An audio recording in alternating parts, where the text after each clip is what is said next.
Good evening, South Mississippi. Meteorologist Taylor Graham here, joining you from the newsroom to talk about the pretty good possibility of seeing some more showers and thunderstorms over the next 2 days. Plus, at the end of this webcast, I will be explaining a new tropical depression that formed way down there in the southern Gulf. Spoiler, it's not a threat to South Mississippi, but it could become the next named storm of this Atlantic hurricane season. But as of right now, things are relatively quiet. However, tomorrow, pretty similar to what we had today. Of course, it's going to be hot. It's going to be humid. No surprise there.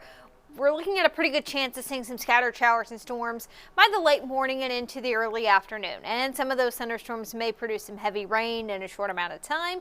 Before we get any rain, we'll be in the upper 80s and low 90s. It's not going to be raining all day tomorrow, but a pretty decent chance of seeing rain at some point throughout the day. Currently in Gulfport, we're at 83. It's humid. We have the heat index still in the upper 80s, even though it is 9:30. We are well past the sunset, obviously. And temperatures right now, they're on the warm side in the mid to upper 70s. A little farther inland, we're still seeing some of those low to mid 80s, a little bit closer to the coast. Very summer-like night outside. This is what we expect at this point in the year. Now, earlier today, we did see some showers and storms on first alert radar. Nothing really going on at this time. We've lost the daytime heating. We've lost some of the energy in the atmosphere, so we're not really seeing as many showers and storms across South Mississippi. As I widen this view out, you may be able to see that some of those showers and storms across parts of the Appalachian Mountains are generally moving counterclockwise. That's because we have an area of low pressure nearby, and with that area of low pressure, it's been a little bit easier to get those showers and storms across the southeast. You can also somewhat see that on water vapor imagery. Notice around where Tennessee, North Carolina, South Carolina all come together, we have that counterclockwise flow. That's that area of low pressure, and this generally is showing a bit of what we call a weakness in the atmosphere. It's been a little bit easier to get those showers and storms to develop. Looks like that is going to be the case again as we get into Sunday. But the best time of seeing more of these showers and storms still going to be late in the morning and into the early afternoon. I won't completely rule out, though, a few coastal showers early tomorrow morning. Many of us, though, are going to stay dry.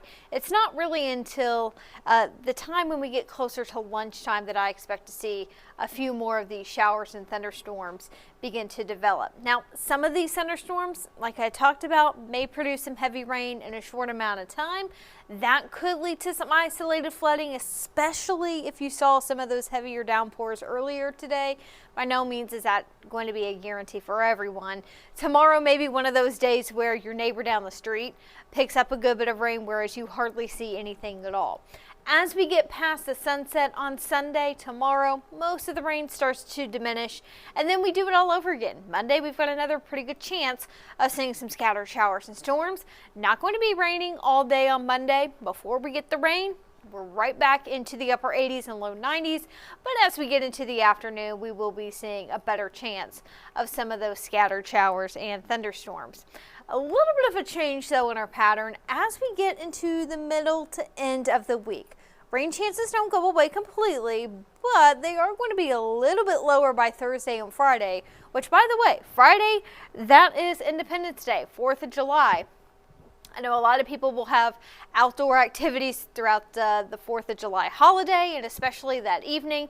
If you're going to be setting off some fireworks, hit or miss showers and storms not out of the question. Doesn't look like it's going to be as rainy as what we expect the next couple of days. But overall, I think the main story is going to be that this 4th of July will be hot. High temperatures in the low to mid 90s. If we're lucky, we may see some slightly drier air move into South Mississippi.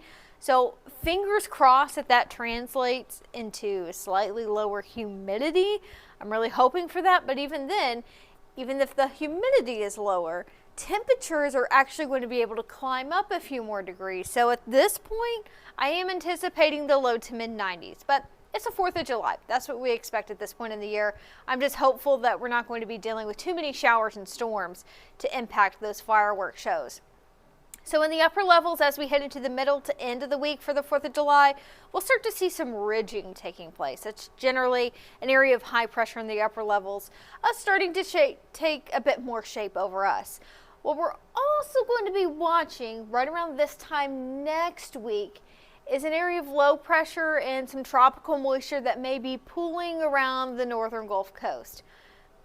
Big question mark is, are we going to see any tropical mischief by this time next week?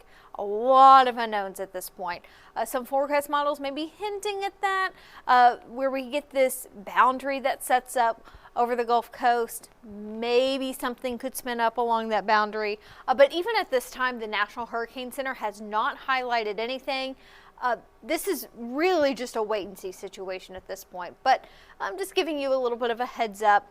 Maybe the National Hurricane Center may highlight something over the next couple of days for some possible development by the end of the week and even into next weekend. So stay tuned on that.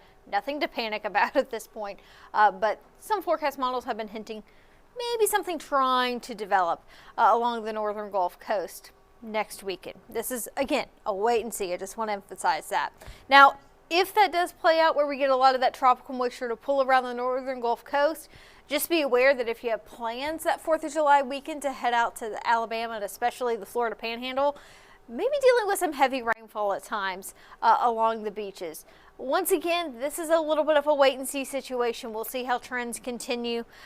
Generally, it looks like the heaviest rainfall may remain just to our east, but even a little bit of a wobble in that heavier axis of rain could mean more rain for us by the end of the week and into the weekend. But generally, at this time, I'm still expecting the 4th of July to just bring with it some hit or miss showers and storms, and it is going to be hot. Elsewhere in the tropics, we do have a new tropical depression that developed today. Literally just looks like we got in the latest update from the National Hurricane Center. So this is still a tropical depression. It's Tropical Depression 2. Way down there in the southern Gulf. Winds are still at about 30 miles per hour. It's moving to the west and northwest. The hurricane hunters flew through it today. They did find a center of circulation, but obviously winds were not strong enough to be considered a tropical storm. Let's see here. We got the latest forecast in from the National Hurricane Center. Still anticipating the system to briefly strengthen into a tropical storm before making landfall, it looks like, late Sunday or possibly into Monday. This is going to be making landfall along the coast of Mexico. Not a threat to the U.S., nor is it a threat to South Mississippi, but it could become our next named system of the hurricane season. Looking at sea surface temperatures across the Gulf, they are well into the 80s, even close to 90 in some parts, closer to Florida. But even on the southern Gulf, mid 80s, we are still seeing plenty of heat in the Gulf right now. If this were to be named, the next name on the list is Barry, so don't be surprised if by tomorrow maybe there is going to be a new tropical storm Barry, but it is going to be very short-lived, only really bringing impacts to parts of Mexico. Andrea formed last week, and that was also a very short-lived system in parts of the Atlantic.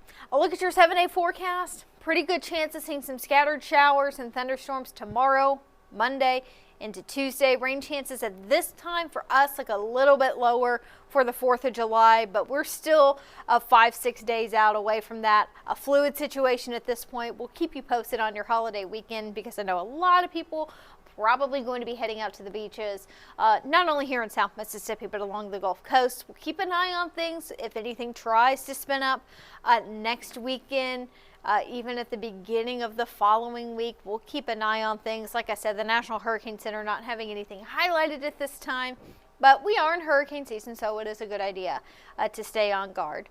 So I will have another update coming up during the 10 o'clock newscast. Hopefully you will join us there on ABC. Not only will we have the latest weather, we'll have all the latest going on here in South Mississippi.